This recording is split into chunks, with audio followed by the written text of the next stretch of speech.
और आज की सबसे पहली खबर आपको बता रहा हूं, अभिमन्यु सरकार। ये मैं क्यों कह रहा हूं? क्योंकि देवेंद्र फडणवीस खुद को आधुनिक अभिमन्यु बता चुके हैं और अब अभिमन्यु सरकार आ गई है।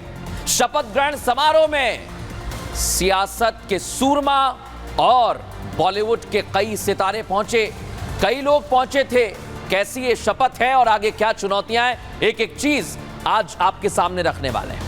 इसकी एक्सरे रिपोर्ट आपके सामने रखेंगे दर्शक, क्योंकि आज सबकी नजरें महाराष्ट्र पर थी और आज महाराष्ट्र में अभिमन्यु सरकार बन गई है।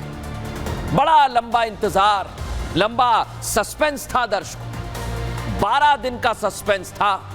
लेकिन आज जब समंदर लौट के आया तो उसकी चमक और दमक देख लीजिए कैसी है। केवल महाराष्ट्र ही नहीं, पूरा देश और पूरी दुनिया देखती रह गई। समंदर ऐसा लौटा कि विरोधी खेमे के समंदर किनारे जो अरमानों के घर बने हुए थे वो ढहते चले गए। उनके अरमानों और उनके आशियानों पर आज पानी फिर गया इन तस्वीरों के जरिए, क्योंकि नतीजे आने के बाद से मुख्यमंत्री कौन होगा इस पर तो सस्पेंस था दर्शक, और वो दीवार बड़ी होती जा रही थी कि होगा क्या। लेकिन शपथ ग्रहण के मैं कुछ ही घंटों पहले वो सारे जितने भी दावे अफवाहें चल रही थी पूर्ण विराम लग गया और आखिरकार देवेंद्र फडणवीस ने 5:35 पर मुख्यमंत्री पद की शपथ ली है। उनके बाद एकनाथ शिंदे, अजित पवार उप मुख्यमंत्री की शपथ लेते हैं और उसके बाद महाराष्ट्र में अभिमन्यु सरकार, महायुति की सरकार आ जाती है। सुनिए। मी देवेंद्र सरिता गंगाधरराव फडणवीस ईश्वर साक्ष शपथ घेतो की मैं एकनाथ गंगूबाई संभाजी शिंदे ईश्वर साक्ष शपथ घेतो की मी अजित आशाताई अनंतराव पवार गांभीर्यपूर्वक प्रतिज्ञा करतो की। अब शपथ ग्रहण समारोह तो हो गया है, लेकिन मुंबई के आजाद मैदान में जिस तरह की तैयारियां की गई थी वो आप झलक भर देख लीजिए। और इसे बीजेपी का शक्ति प्रदर्शन कहना गलत नहीं होगा, क्योंकि प्रधानमंत्री से लेकर अमित शाह, दूसरे बड़े बड़े नेता, कई मुख्यमंत्री, सहयोगी पार्टी के नेता, देखिए आप एक मंच पर सब बैठे हुए हैं और ये शक्ति प्रदर्शन दिख रहा है। इस शपथ ग्रहण समारोह में बड़े बड़े कारोबारी थे, बॉलीवुड के सितारे भी पहुंचे हुए थे, देख लीजिए आप। कई वीवीआईपीज पहुंचे और इस शक्ति प्रदर्शन को देखने की हिम्मत इंडिया अलायंस नहीं कर पाया दर्शकों। इंडी के नेता नहीं पहुंचे क्योंकि महायुति को देखकर इंडिया अलायंस के नेता और विशेष तौर पर महाविकास आघाड़ी के नेताओं में खलबली मची हुई है। निमंत्रण तो दिया गया था, बावजूद इसके शपथ ग्रहण समारोह में शामिल नहीं हुए। शरद पवार, उद्धव ठाकरे, दूसरे कई विपक्षी नेता पहुंचे ही नहीं। कैमरा देखता रहा, ढूंढता रहा, लेकिन नहीं पहुंचे, इनकार कर दिया। रिपोर्ट दिखाता हूं कि आज शपथ ग्रहण समारोह कैसा रहा और इंडिया अलायंस का हाल क्या था।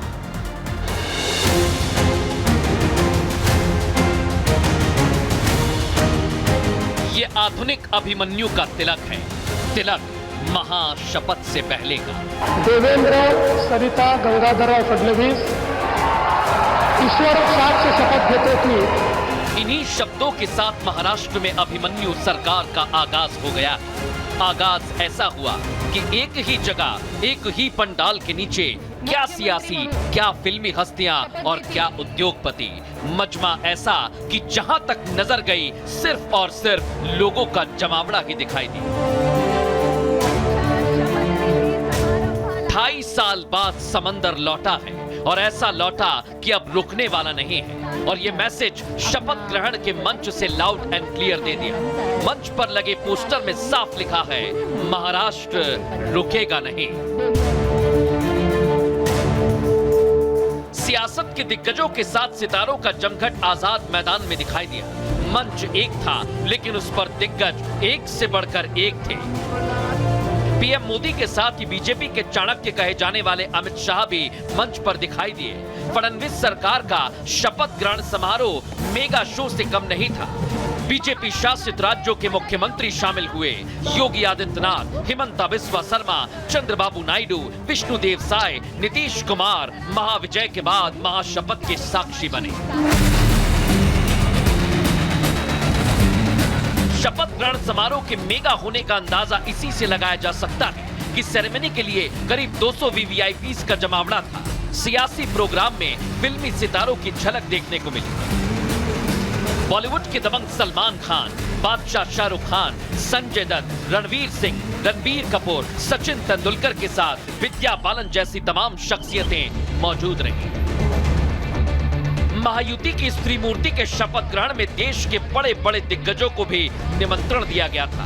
मुकेश अंबानी, अनंत अंबानी, राधिका मर्चेंट के साथ कुमार मंगलम जैसे दिग्गज भी दिखाई दिए। इधर समंदर लौटा तो उधर किनारों पर अरमानों के आशियां बह गए। इसी का अंदाजा लगाया जा सकता है कि एमवीए के नेताओं ने शपथ ग्रहण का बहिष्कार कर दिया। महायुति की तरफ से शरद पवार, उद्धव ठाकरे, राज ठाकरे समेत सभी विपक्षी नेताओं को आमंत्रण भेजा था, लेकिन उन्होंने इससे दूरी बना ली। इरादे मजबूत हैं, हौसला पूरा है और इसी को लेकर महाराष्ट्र की नई अभिमन्यु सरकार का आगाज हुआ है।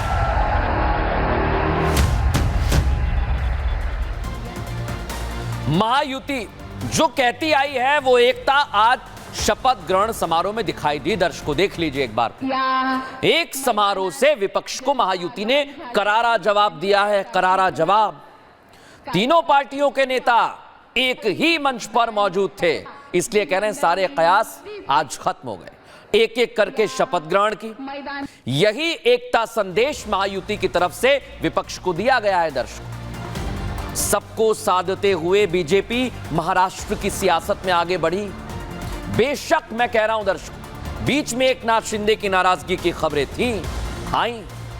आखिर तक सियासी चक्र कहां घूमेगा इसका पता किसी को नहीं चल पा रहा था, लेकिन शपथ ग्रहण समारोह से जो तस्वीरें आई, तीनों नेताओं ने, देवेंद्र फडणवीस, एकनाथ शिंदे, अजित पवार, तीनों साथ में दिखे और सभी खबरों पर पूर्ण विराम लगा दिया। अब आगे की क्या तैयारी है दर्शकों? 2.5 साल पहले आपको याद है ना, देवेंद्र फडणवीस जो राजनीतिक त्याग के बाद सबको साध रहे थे, साथ रख रहे थे, ये उसी का प्रतिफल है ये तस्वीर जो मैं आपको दिखा रहा हूं। लेकिन महाराष्ट्र की जिस धरा से देवेंद्र फडणवीस ने तीसरी बार सीएम पद की शपथ ली है, आने वाले 5 साल में ये ताज उनके लिए चुनौतियों भरा रहने वाला है। अब आप सोच रहे होंगे अभिमन्यु सरकार आ गई, देवेंद्र फडणवीस ने कई बातें कही थी, लेकिन क्या उनके सामने चुनौती है? आइए जरा आपको दिखाता हूं क्या चुनौती है। वादों को पूरा करना है। क्या वादा? लाड़की बहना योजना का जो राशि है वो 2100 रुपए है, इसे करना उनकी चुनौती है, बढ़ाना है। किसान सम्मान निधि 12 से 15 हजार रुपए तक करना देवेंद्र फडणवीस की चुनौती है।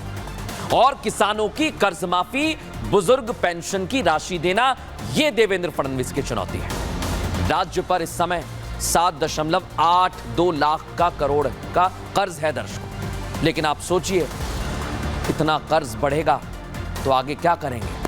इसके अलावा एक और चुनौती बीएमसी का चुनाव है। आगामी बीएमसी चुनाव जीतना सबसे बड़ी चुनौती है देवेंद्र फडणवीस की। बीएमसी पर शिवसेना का 25 साल तक कब्जा रहा है। सिर्फ इतना ही नहीं दर्शकों, 5 साल में 3 सरकार, 3 सीएम बदल गए हैं, इसलिए तालमेल बनाना बड़ा अहम हो जाता है।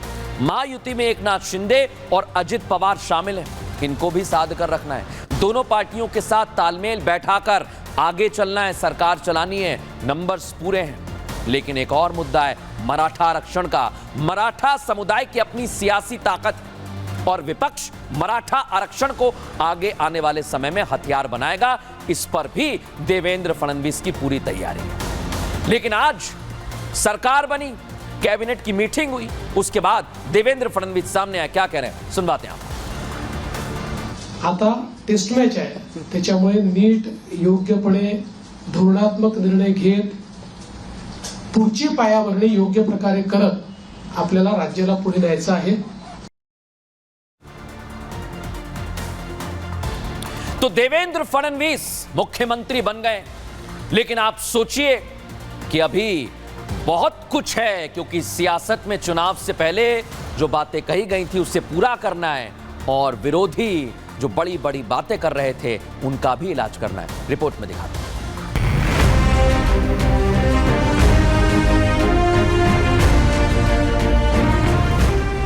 चेहरे वही हैं, बस चेयर बदल गई है। महाराष्ट्र में महायुति की महाशपथ हो चुकी है। देवेंद्र फडणवीस ने सीएम का कार्यभार संभाल लिया है। मंत्रालय पहुंची त्रिमूर्ति ने छत्रपति शिवाजी महाराज पर पुष्प अर्पित किए और पद संभालने के बाद ही मिशन मोड में काम भी शुरू हुआ। खुद को आधुनिक अभिमन्यु बता चुके देवेंद्र फडणवीस महाराष्ट्र की महाविकास अघाड़ी और विपक्ष के हर उस नैरेटिव का जवाब देने के लिए तैयार हैं जो चुनाव से पहले और चुनाव के दौरान बनाए गए। देवा भाव यानी फडणवीस तुष्टीकरण, वोट जिहाद, हिंदुत्व पर सवाल, सनातन पर हमला, हर उस एक चीज का बदला लेने के लिए तैयार हैं जो एमबीए के नेताओं ने बनाया है। शपथ ग्रहण समारोह में बाला साहब ठाकरे को याद कर शपथ लेने वाले एकनाथ शिंदे ने साफ कर दिया है कि वो महाराष्ट्र की महायुति सरकार के साथ कंधे से कंधा मिलाकर चलेंगे और फडणवीस को पूरा सहयोग देंगे। चुनाव से पहले महाराष्ट्र में लाउडस्पीकर का मुद्दा जमकर उठा था, जिसके बाद नितेश राणे ने मस्जिदों से लाउडस्पीकर हटाने की बात कही थी। पण सरकार बनता बनता मी एवढंच सांगेन की आता जेवढे मस्जिदीचे वर भोंगे आहेत त्यांनी आतापासूनच काढायला सुरुवात करावी। भोंग्यांचे आता 5-5 हे नखरे आम्ही सहन करणार नाही। स्वतःहूनच काढले तर बरे आहे, नाहीतर उद्या आम्हा लोकांना बुलडोजर चालवायला लागल्या। इतना ही नहीं, जिस तरह महाराष्ट्र को हिंदू त्योहारों पर सुलगाने की साजिश रची गई, उन कट्टरपंथियों का भी पूरा हिसाब होगा। एकनाथ शिंदे की अगुवाई वाली महायुति सरकार ने पहले भी हिंदुओं के साथ ही मुस्लिम वर्ग के लिए काम किया है, लेकिन जिस तरह मुसलमानों का ठेकेदार होने का दावा करने वाले भाईजान हैं, तुष्टीकरण की राजनीति करने वाले लोग हैं, उनके तुष्टीकरण को भी फडणवीस के नेतृत्व वाली सरकार खत्म करेगी। आधुनिक अभिमन्यु अपनी सेना के साथ हर चुनौती से लड़ने के लिए तैयार है। हर कठिनाई का वो सामना डटकर करेंगे और जो दावे वादे जनता से चुनाव के दौरान किए उन्हें भी धरातल पर उतारने का काम देवा भाव की सरकार इन 5 सालों में करेगी। जनता को उन पर अटूट विश्वास है। अब यही विश्वास सीएम देवेंद्र फडणवीस की शक्ति बनने वाला है। उम्मीद है कि महाराष्ट्र में राष्ट्रवाद और हिंदुत्व का पताका लहराने वाला है। अब देखना यही है कि सरकार कैसे काम करेगी।